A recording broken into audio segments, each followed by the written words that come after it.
zoom in with the homeowners? I'm having some issues with Zoom right Okay. now, so if we can move We on to can the next skip iteration. that Yep, and, this audio's not connecting. We'll go with the minutes from December 20.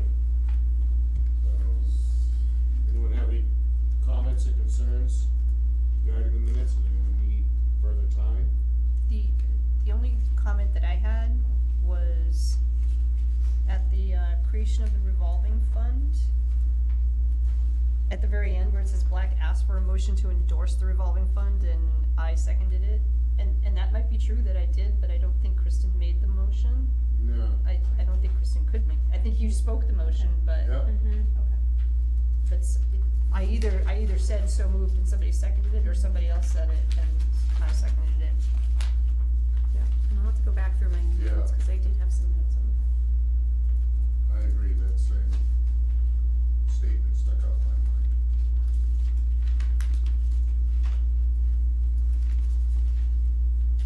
So we agree to check on that? Yes, I'll check on that. So with that change, I didn't have any others. Right.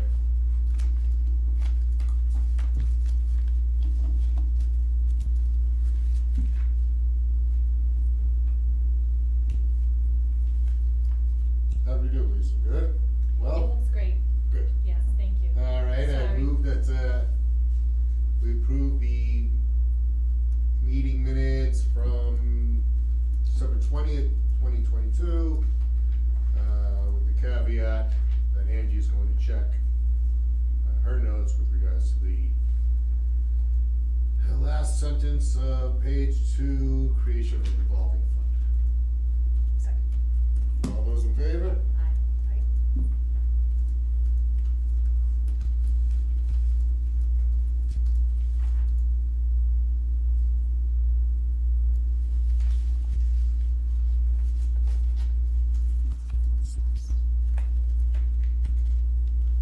February 21st, is that during a vacation, school vacation or anything?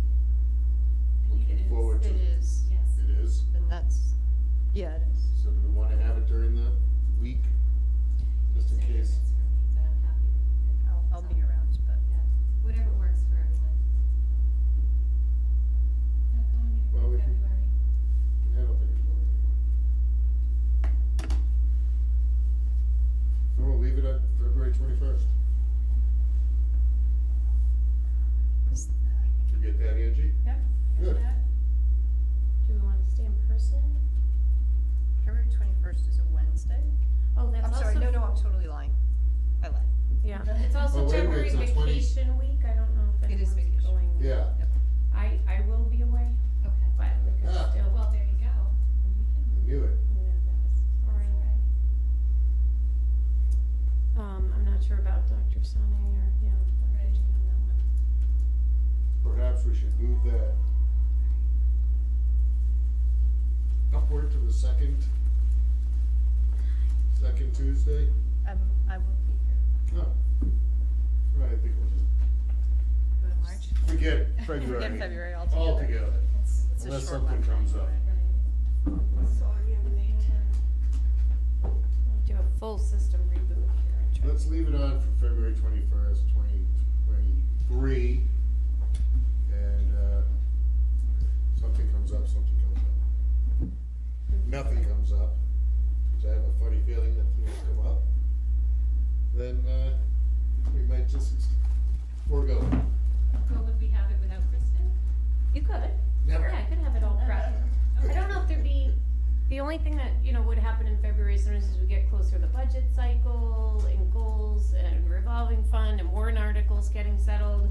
There might be a need, for the board to look at, or, if the revolving fund article was revised or things along those lines, so, or any other, local upgrade approvals on a septic system or things like that, but I'm sure we could. I think we should keep it on the books and see what's there, and if not. Yeah, I think so too. Does anyone have an extra pen? Yeah. Thank you.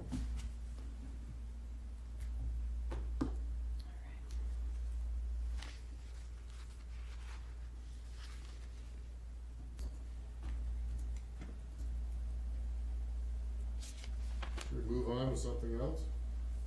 Yes, please. Dissolution of groundwater advisory committee? So there were some emails that were circulated from the planning board. I believe they were supposed to meet tonight about this. This is a proposed possible warrant article that would come from, I believe, the planning board. And so I think we may have spoke about this briefly at a prior meeting. You know, as a reminder, Teresa served on this board for quite a long time. There's member representation. It is a Northborough sort of unique committee. And, you know, I've only been here a few years and haven't had any big projects, but I did, when I learned about this, I had reached out to Fred Litchfield, our town engineer, sort of serves as the staff liaison, and had some conversation with Teresa, if, you know, the value of this committee and really the work it does. But I believe Teresa's been on it, and you're most involved with it, so I don't know if you want to speak about your experience. Sure, yep, absolutely. So, through the groundwater committee's meeting last time, we were provided with, basically the equivalent of legislative history for that creation of that board, and it was created back in, I think, 1986, and Scott Rogers can correct me if I'm wrong, around 1986, and when it was created, it was for the oversight. We had our town wells were in service at that time, and as we know, there's a lot of other private wells in town as well. So the overlay districts were really, at that time, created for the protection of the waters that feed those well systems. And they created the board with 5 different disciplines joining the board. The Board of Selectmen, Board of Health, Planning, Conservation, and Water and Sewer. And every board has their liaison as part of the committee, and every committee member brings their own board's expertise to that meeting. So if an applicant looking to do any work within a district that includes a groundwater overlay, they need to come in front of groundwater for approvals to make sure that their project isn't going to negatively implicate the groundwater and thereby the wells. That's why it was originally formed. You know, our wells now are offline but not decommissioned, which means that they could be reinstated at any time if we need it. And you know, there's a lot of people will say, well, we're never gonna need these again, but as I said at the groundwater meeting, I look at the southwest quadrant of the United States and I think we might need these again. We can't count on MWRA to always give us a water source that we need. So, you know, the protection needs to stay in place as long as we've got those wells in their current state. We've also got to worry about the private wells because there's not public water throughout the town.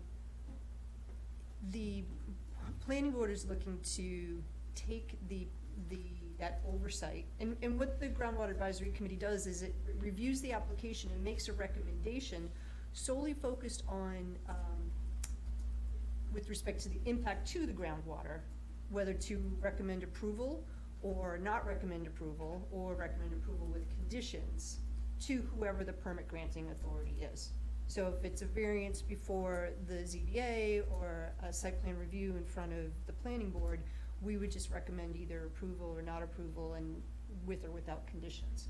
And that's after each of the 5 disciplines have done their review and looked at it. Now, Fred Litchfield does a lot of legwork for us as the town engineer.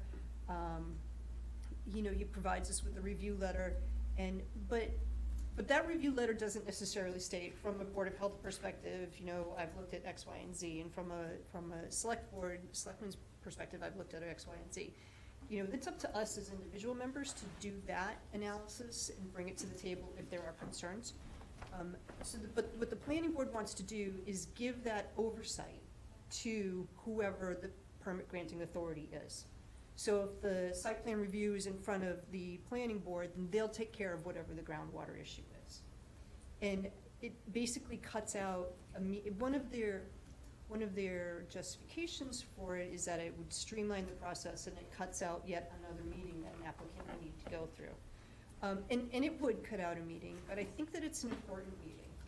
At least for our town it is. And you know, if you've got more than one child, you know that every child is different. Every town and every city in Massachusetts is different. And, Northborough is its own town. And I think, how we have it structured and set up works for this town, and it's got adequate protections in place that have done well for this town over time.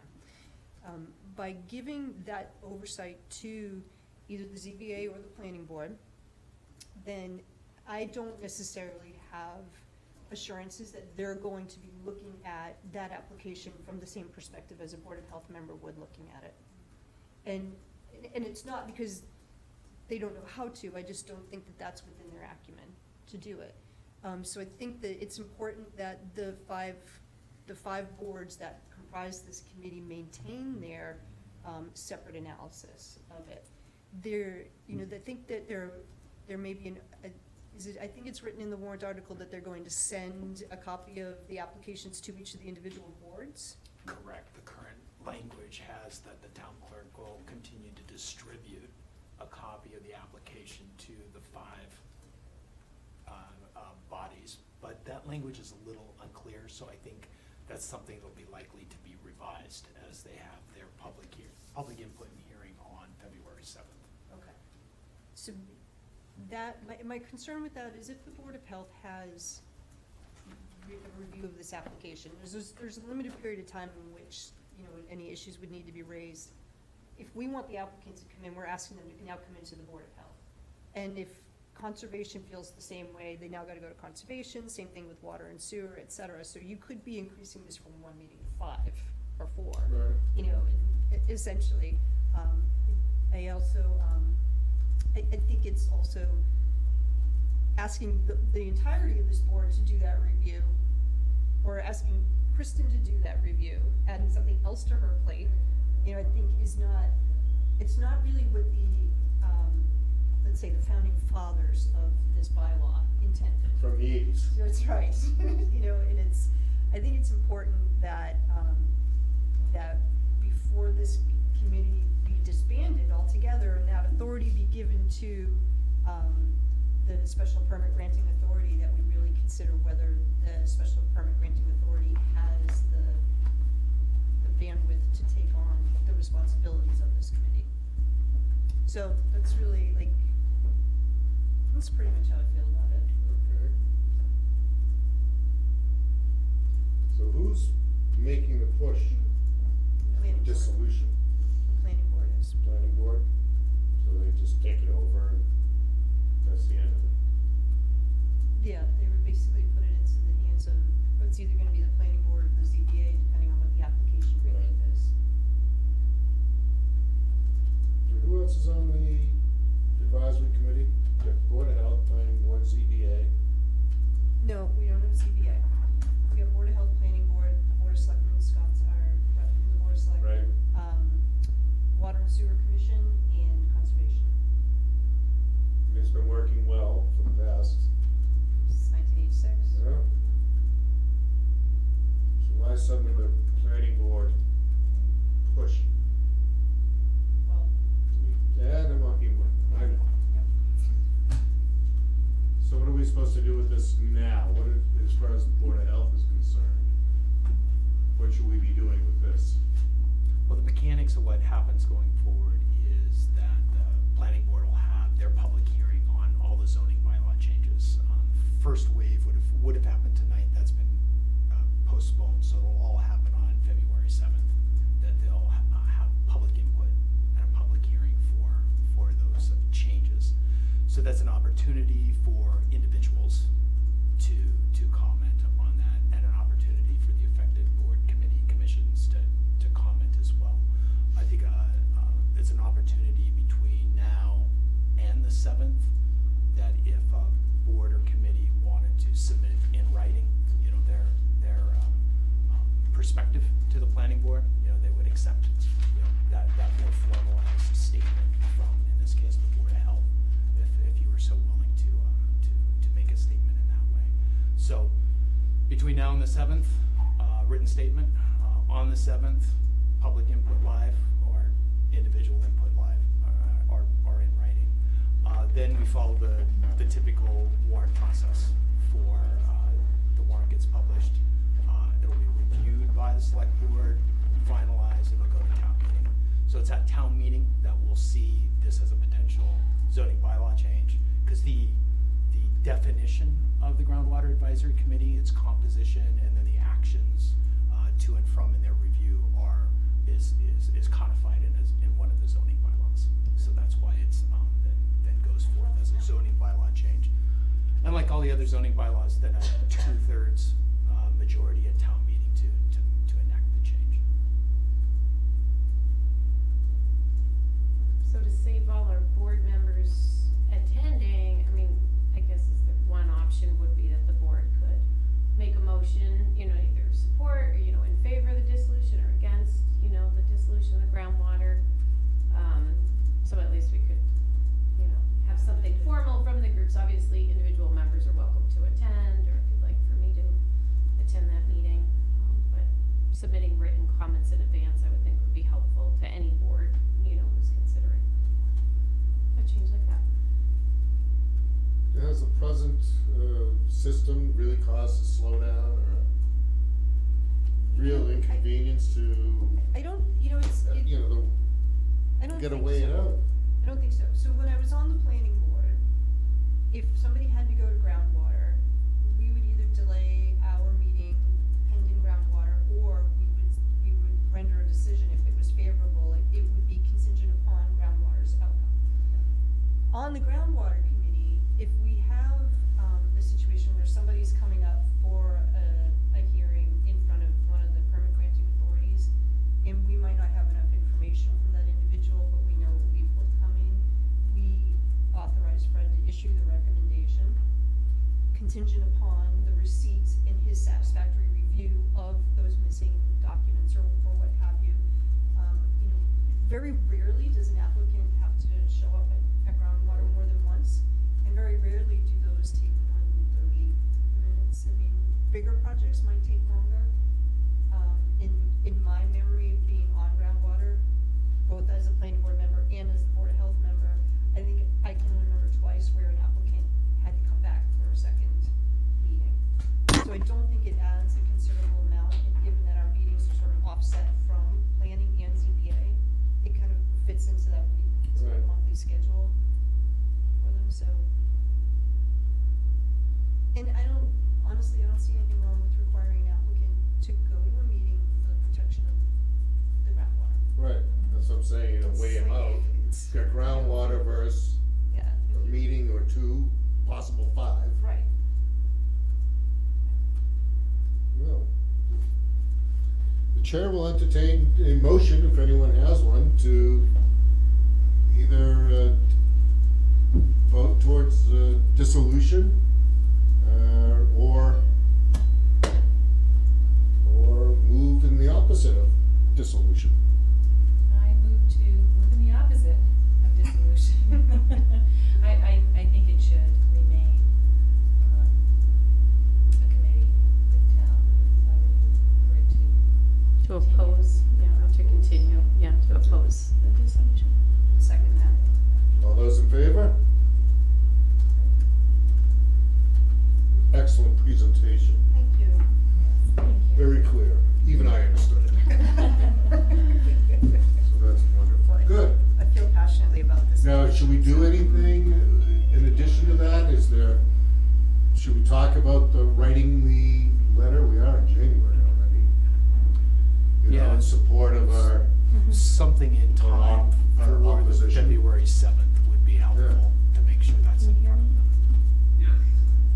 is that something that comes from our groundwater representative, or is that something that you come from? I certainly don't mind drafting language. Yes. I don't wanna necessarily speak for the group, so Right.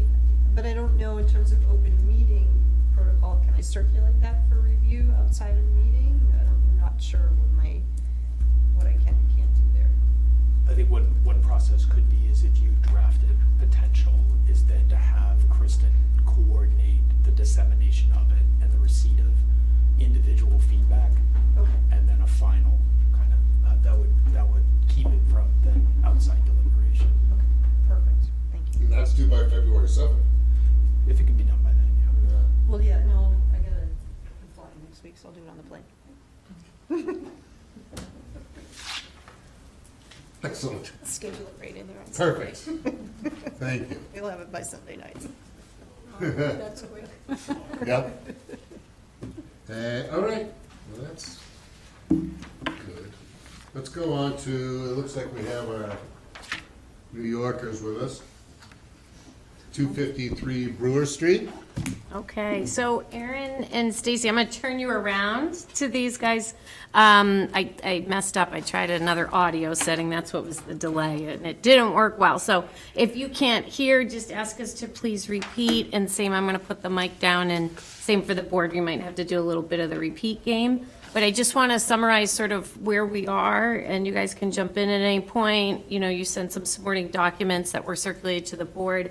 They are available in your packet, so I know it feels like this project we beat to death. So where we left off with sort of our last agreement several months back was that we were asking that the well be relocated for this property. And just to remind everybody, this originally came in because it was a Title V official inspection form. And it was, you know, a conditional pass or system needs further review by the local approving authority, being the Board of Health. And so really the difficult sticking point with this property regarding the Title V form was that the well is within 50 feet of the SAS. So the board had asked that the owners would go back and look to relocate that well a minimum of 50 feet, where 100 is the current standard, from the corner of the SAS. And so the owners have submitted documentation, and there's emails, they've reached out. There was a summary provided, I believe, by Stacy with each well driller that they've tried to contact. You know, I have been hearing there is a lack of well drillers in the area. The ones that did respond, there was concern because there's a lot of ledge there and blasting and relocating and added cost, as well as disturbance that would be required on possibly the abutting property to just get at that 50 feet. And so I think they're really coming back to the board to say, you know, we've tried, it's really hard. They did provide more information on the well I want to point out. We didn't originally know how deep the existing well was, but there is this safe well performance. I was pleased to see that the well, you know, it's a very deep well. I'm trying to pull it up. It's on one of these. Stacy, can you fill in? It's like, is it 400 feet deep? Yeah, it's over 400 feet. I So- think it's like 437. Okay, so it's 437 feet deep. That was documented. A well drilling company had gone out to actually measure that and look at it. We did have satisfactory water results previously. And so I think they're really coming back to the board to say it's difficult to move. So I'll turn it over to you guys if you want to add, if I've missed any details. I'm going to sort of point you this way and point the mic down. So let me just make sure my audio is maxed out. So there's hopes that they can hear you. So if you want to add anything to the board, you might be able to see them in the distance here. Hey, hello. Hello. Pete. Sorry, we're both teachers, so we're used to yelling a little bit. That's You guys fine. can hear us. You know, I don't have a lot to add. We can get into more specifics about the challenges of moving the well, but I think Kristen summarized it quite well. I mean, no pun intended. That there's a lot of where it would have to go would end up ripping up part of the neighbor's yard. Had to pull down power lines, rip up grown trees, bamboo. You'd have to rip up our driveway, blast through ledge that's under the driveway. One company said they just couldn't even get their trucks far enough onto our property to even give it a shot. The cost estimates, nobody could give us a firm estimate because, you know, they're like, look, this is hard. You know, we don't even know what's under there in terms of under the ground to connect to the existing well, but it's going to be difficult. So nobody could even give us anything specific, but it began between 10 and 15, but they're like, it's going to go up past that.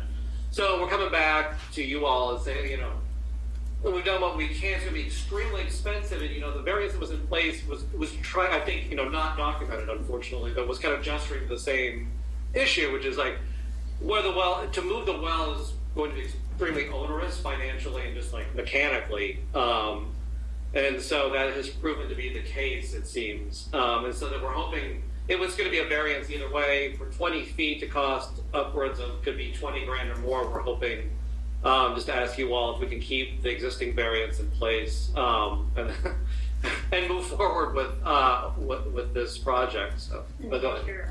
Oh yeah, and we submitted part of this as well as to and then this is something that we messed up.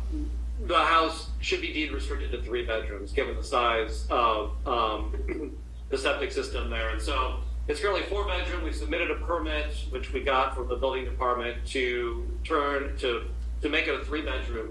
And then we're also going to deed restrict it as a 3 bedroom as well. So we've got the permit there. I think we've got somebody lined up who can do that work for us. And then with your okay, we will go ahead and do the work on the inside to make it a 3 bedroom, and then hopefully can keep the existing well and variance in place and kind of wrap up this process. It's a good well. It's a good well, and it's a good septic. They're just too close together. It's not a They're good too close septic. together. No, well, no, I would say the septic's, 20 you know, years old? yeah, it's older, which is, it's fine. Like with these systems, you don't know.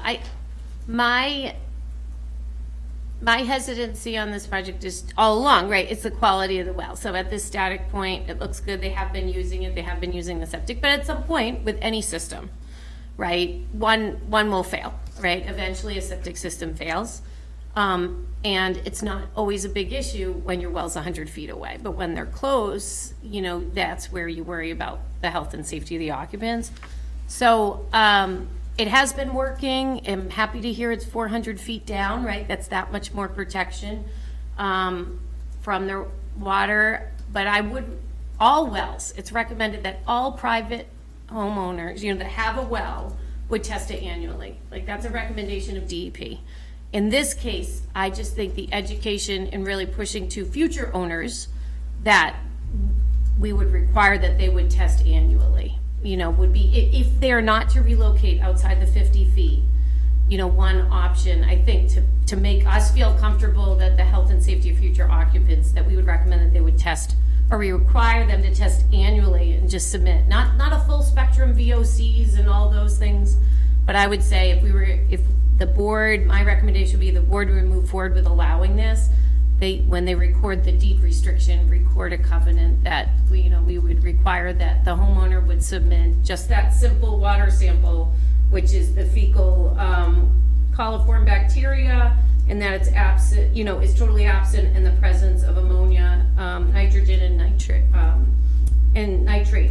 Nitrogen is equal or less than 5 parts per million. That's the part of the Title V inspection form that they submitted that shows that the well, because that's what, if you were to have a failure of your septic system and it wasn't protecting the groundwater, that's what you would see elevated, right? Would be the nitrates, the nitrogen, and then the fecal coliform of the bacteria. And so it's really important when they're that close that anyone using that water supply would test annually.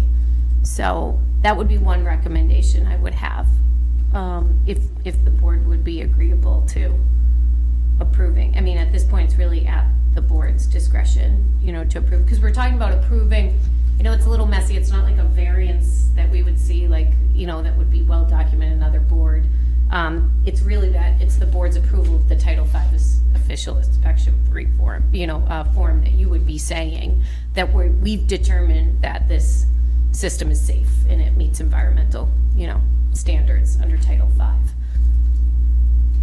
It's mentioned here that the septic system has been regularly discharged, so is that annually that you do it, or once every 2 years? Oh, Dr. Sani was asking about, annual pumping of your septic system. I think it's a good idea. I mean, we did it. We did pump it every year. That seems like a good idea. Sorry, go ahead. Yeah, no, so the previous owner had it pumped, I think, every year or two. It was just 2 people living there. So it's been fairly empty for a while. I mean, it's a 3-bedroom house, but the guys and kids went to college in the 90s. So it was really only 2 adults living there until his wife passed, and then he left the property. We had it pumped twice in our time living there. So yeah, I think that's part of why it's working well still, is it's been well maintained. Yeah, so we pumped it when we moved in May of 2021, and then we pumped it again the next year. So we pumped it it just seemed like a good idea. So, but that makes sense as a recommendation. And that will, pumping of the septic tank, so this is, you know, one tank, I believe, I have to check, I think it's a single or double, 2-compartment tank.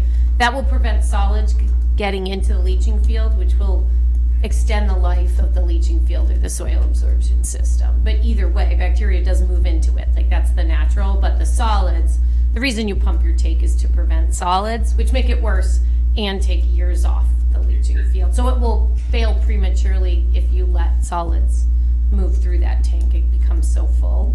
So any routine, you know, that's a part of it, but regardless, you'll have bacteria goes into that's just how it works. So it definitely helps it in anyone, especially with an older system. It's recommended they pump annually, you know, especially if it was 4 occupants or more. So that's part of it. That's why it's still working, right? And that's why, you know, the well result was good. So, I mean, recommendation on pumping the tank is also important. I'm sure the answer is yes, but the leaching field moves away from the well, right? Not towards the well.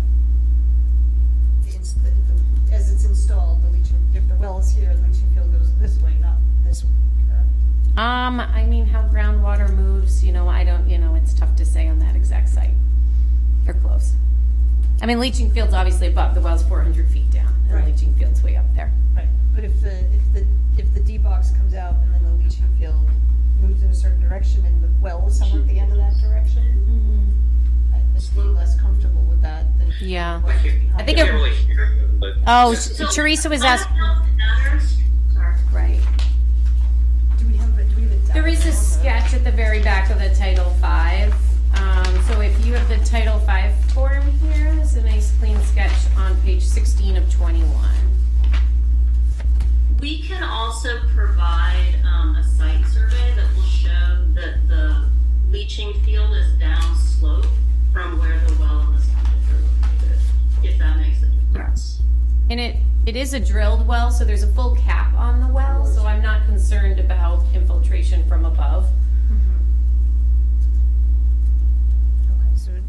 Okay, it goes in the opposite direction. Yeah. Which is It good. does slope towards the road. Yeah, the driveway's the high point. Okay. That makes me feel a little better about the setup.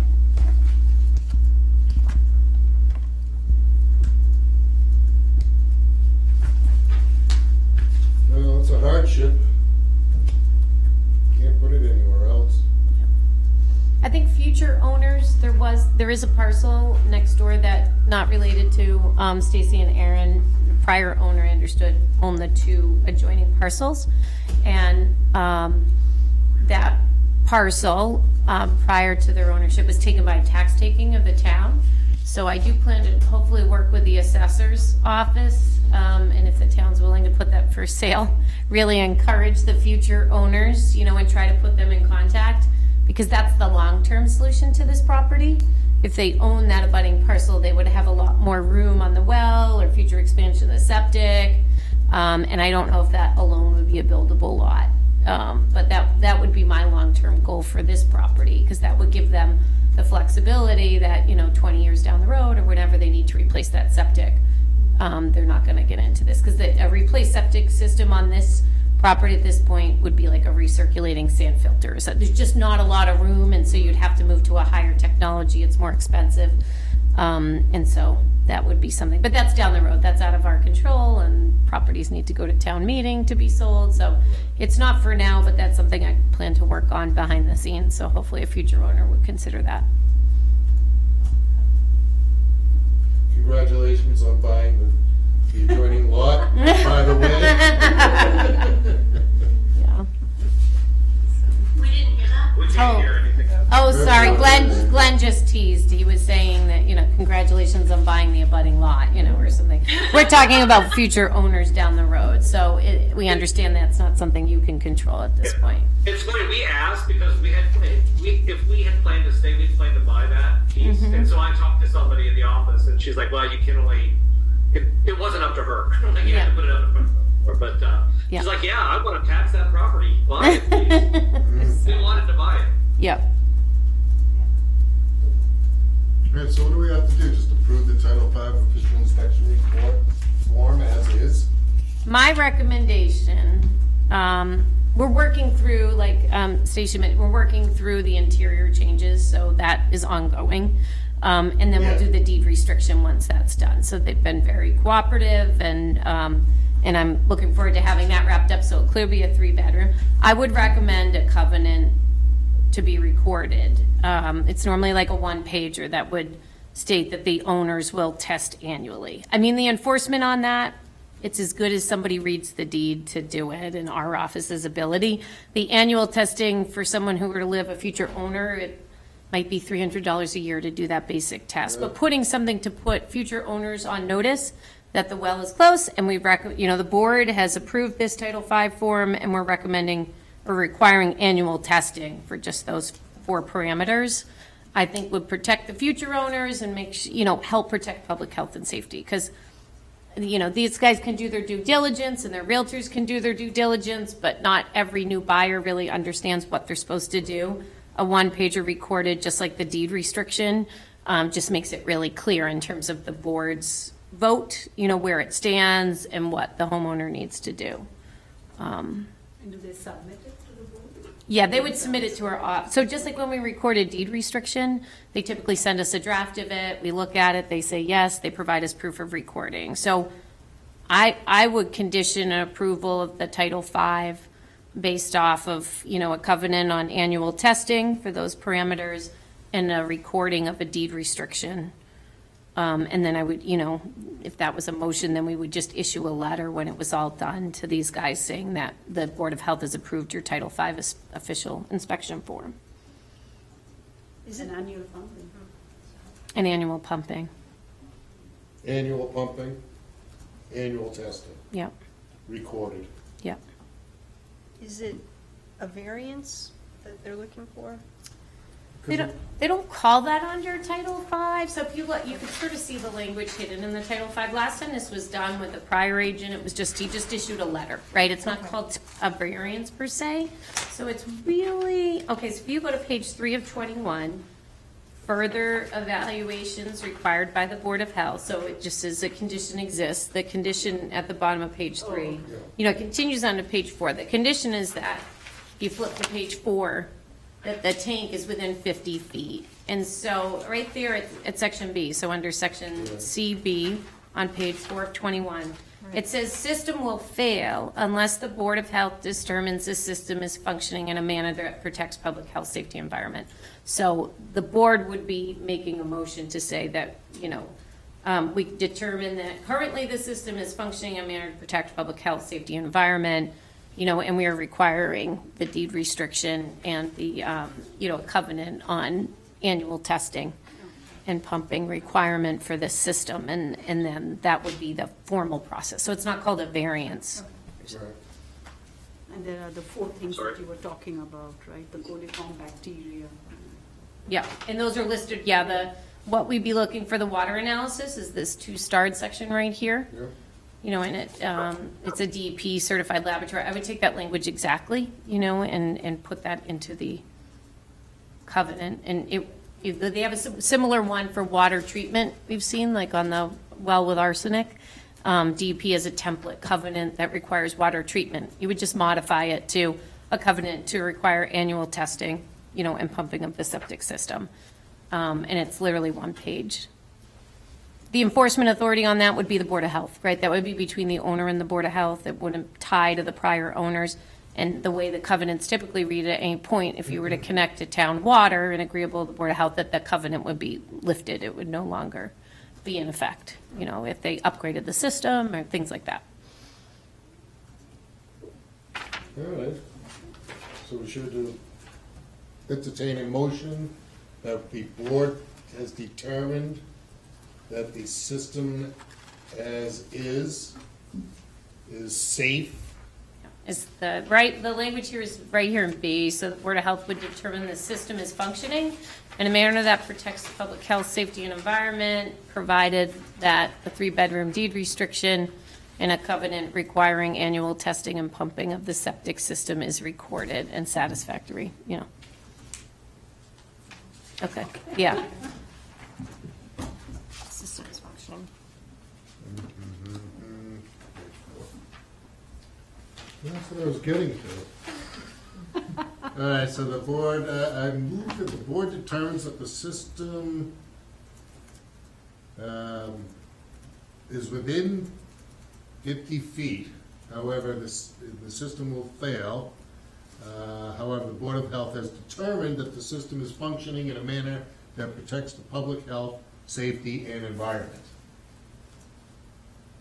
We could leave it at that. And I could I think add that's that. it. I think prior to issuing that letter, I would make sure that those two items were recorded.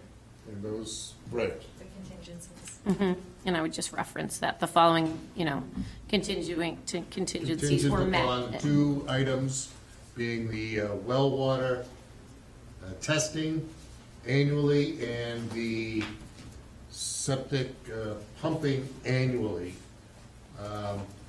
be recorded, the registry of deeds It's part of a deed restriction as part of the deed restriction. for 3 bedrooms For a three-bed. For only. the three, You're doing a great job. for the three-bed, how do you want to continue? For the three-bedroom Deed restriction. deed restriction. Yeah. How's that? Second. All those in favor? Aye. Big night for you guys. So I don't know if you were were you able to hear that? Okay, I'm sorry, they're a little too far. So, the board did vote that, upon, recording of the deed restriction and, covenant to require, future owners, the owners to annually test and submit an annual pumping of a septic, that they will approve your Title V official inspection reform. Okay? Thank you. Thank you. It's been a journey. Yeah, it has. So, anyway, thank you for your patience. I'll be in touch and I'll draft up that covenant. But it seems like you guys, the greatest time sink at this point is probably just working through getting a contractor to make those interior modifications. And then I would issue that letter. Okay? Sounds good. Thank you. All right. Bye.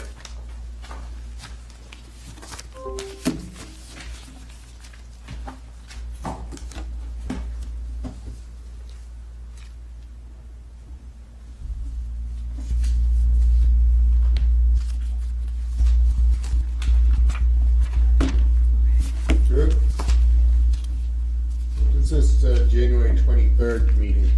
We're gonna change that date now. So on the agenda, I noted a tentative January 23rd meeting at 7 p.m. to discuss Algonquin Regional High School Athletic Campus improvement plan. So I don't know if you've read or heard about it, but there's a proposal to redo the track at Algonquin, which is totally aged out, it is no longer safe. But the field, it's currently, I believe it's natural grass. They want to upgrade to a synthetic turf field. So that process is going through the planning board right now. But if you follow the news, you've probably heard about Mayor Wu, and they were banning. The news stories several months back said that they were banning synthetic fields in Boston. That was taken a little out of context, but there have been some concerns raised with PFAS and some of the tire crumb that's in these fields and other concerns. So I think I've only had a couple of residents reach out with concerns, and everybody wants to know how the Board of Health feels about this proposal. And it's a little complicated because it's a Northborough Southborough project, right? So it's our shared high school. So Southborough's Board of Health is fielding similar questions, and we don't really want to be pinned to one another. And one saying, so I spoke to the chair, Chelsea Malinowski in Southborough. She's the chair of the Board of Health there. And we thought it might make a lot of sense if we could get a meeting on the books to put both on Zoom to make it easier for people, both boards together, and have the schools make a presentation on the turf fields, and the Board of Health can hear firsthand, hopefully have some updates, just so if there are some of these health concerns. So I've been compiling some resources on this. The Mass Department of Public Health as a whole, like FAQ. The planning board is working with, or their plan to require to have a third party do some baseline testing, and so a lot of it's coming together. It's a longer discussions, but the goal was if we could talk about a possible meeting date.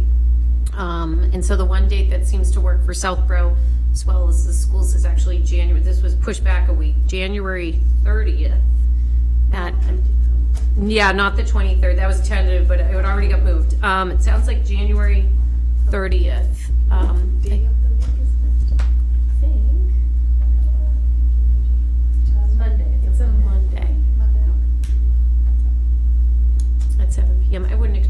extremely long meeting. It would be the boards of health. Like, we'll circulate that material ahead of time. You know, I was just talking to Fred Litchfield, our town planner, you know, even just saying, can you remind me what they're using in between the turf? Is it the tire crumb, which is sort of raised, or some towns are going to coconut shell? There's all different like technologies that they use on these fields, and so understanding that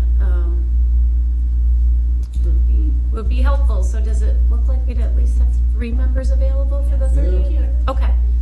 Okay. And you have reading material like Yeah. pros and cons. Right. because- Yeah, and the schools will present a lot of, you know, the turf fields can handle a lot more use. You know, they can handle hours and hours of use. So ideally, you know, everybody loves a grass playing surface, but some of these high schools now, they're just, you know, the JV on it and the varsity team on it, you know, there's just so much use on the fields that's why they're moving towards a synthetic field. It would just give more playing surface. But the documents I'll send you from DPH, some of the long-term concerns that we'll talk about this in the meeting, and if you're with pediatrics, you hear, it's just when the fields get really old, if they're like concrete, right? They lose all that absorption, things wear down, the grass blades fall, and that's when you start, you know, seeing reports of increased concussion, increased ACL tears, or, you know what I mean? There's some of the medical components where there's differences between injuries in a turf field and a natural playing surface. And so some of the questions the board may want to talk about is replacement of the field. They're thinking about health and safety of the students on those I fields. think I must have read even about asthma. I need to look into that. Yeah. All the chemicals. Yeah, there's concerns, yeah. So there are some studies, nothing's totally conclusive. A lot of these research is new and ongoing. You know, there's federal studies happening, federally funded, but there's a lot. Must be very expensive too. Yeah, I think the fields are, you know, it's a big project. It's tough to pull it apart, right? Because it's stadium, it's the whole kit and caboodle. It's a big project, so we'll learn more. But we do have, the planning board has fairly extensive materials. I can send you a link on those, start looking at it, and then the FAQs. So there's a lot of reading material there, considerations. And I guess if any of you have questions in advance, so we do have time, if you review the materials and you want me to pose any questions in advance to the schools to answer, happy to do that. But then it would be nice to all be in the same room and hear the proposal directly. So, okay, so we'll Good. look to do that as the 30th, and that will be via Zoom. Interesting. Mm-hmm. Okay, anything else? I know. Any other We're business? done. And you discussed about February 21st. Yep. Yeah. So we'll keep it if we Leaving need it to. there, we don't know. Just leave it there for now. It's a vacation week. Yes. That's why I said I'm not gonna be here. But we'll figure that out. If we need to have a meeting, we can have the board prepared, and if not, we'll look to skip and have a busy March. Some general updates. The Board of Health is continuing to do some free Narcan training with the nurses. So they just held one recently at the library, and we're having really good attendance. So we'll continue, hopefully, to offer those monthly. I see Terry nodding over here. I think we have a recent attendee at a Narcan training who was happy with that. So also under Be Well, we're looking to maybe offer some discounted CPR first aid. I know CPR and AED. Obviously, you know, it was in the media with the AED and the football player, and I think a lot of people want to understand what AEDs are and how to use them appropriately. Part of the Be Well projects I'll be presenting tomorrow at our working group meeting is we're looking to add an AED to Ellsworth, McAfee under the pavilion that would service that area. And, you know, there's, we're working through that new sunscreen dispensers. I'm working with the Junior Women's Club, Vicki over there, if you know her from the Senior Center. So they've been maintaining a single sunscreen dispenser at Ellsworth for years. I want to say 5-6 years. Are really passionate, but we're looking to add and upgrade those.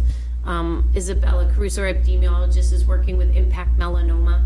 So I actually reached out to Dr. Sani. We're looking to maybe either have Reliant, because they have offices in the greater boroughs, or UMass to try to get a local hospital to sponsor the cost of those sunscreen dispensers. And Northborough, we're so lucky to have Junior Women's. They're willing to keep up with the, you know, cleaning them and refilling them. So this sort of probably is looking to take the one at Ellsworth McAfee, upgrade it to 2, at strategic locations, and then add 2 more dispensers over at Assabet, the splash pad, and then hopefully at the park there. So we're doing some fun projects like that around, Be Well and finding other funds. So those are really exciting. I'll hand these flyers around. You probably have seen, I think the rec department and towns have done a really nice job. So this is a Be Well funded program about raising resiliency in kids, what to do when you don't know what to do. So Carrie O'Toole serves on the school's medical advisory team. I believe she's a Southborough resident. And she has been providing this. We have another one. It's Thursday, January 12th at 7. So those are some Be Well activities, and I'll leave this out for all of you. Some of the other programs that are sponsored by Be Well. And then this free Narcan training, we are doing it with the Greater Boroughs nurses. So we have all 4 different links. So we'll be doing the Narcan trainings at the Northborough Public Library again, Boylston, Westborough, and Southborough as well. So it's great the nurses are really starting to move around and bring some of this programming there. So I think, Moving, It's wonderful. yeah, cool. moving around. Good. Anything else, Angie? Oh, you can announce. Oh. So, we found Katie's replacement. Her name's Annie Bassett, and she'll be starting February 27th. I don't know if we mentioned she's coming from Northbridge from the DPW, and I'm very excited. Good. That's I think great. she'll be a great addition. You Great. guys will really like her. Congratulations. Yeah, we're really Excited. excited. So she comes with some background, almost 10 years, I think, with the Northbridge DPW. So she knows our Munis software for payroll and has experience with that. Also, most importantly, she knows customer service and permitting. So a lot of the DPW road openings or whatever projects are very similar to the permitting. They weren't on our online system, but I think Annie's going to be a quick learner, and she really just a fun personality, and we're super excited for this Yes. this addition to the Yeah, team. very So, excited. and huge thanks to Becca in her office. We held many interviews, and they really were great. And John as well for being supportive, waiting for that right candidate. And I think we're all in full agreement. John did the second interview, and very excited to have Annie on board. So we'll be whole. Annie and Angie. Yeah, the A team, we're gonna call them. The A So- team. Well, that's good. And that's it? That's it? That's all I have. That's it? Okay. Okay. Okay. So, Board will entertain a motion to end the meeting. I move to adjourn. Second. All those in favor? Unanimous. All right.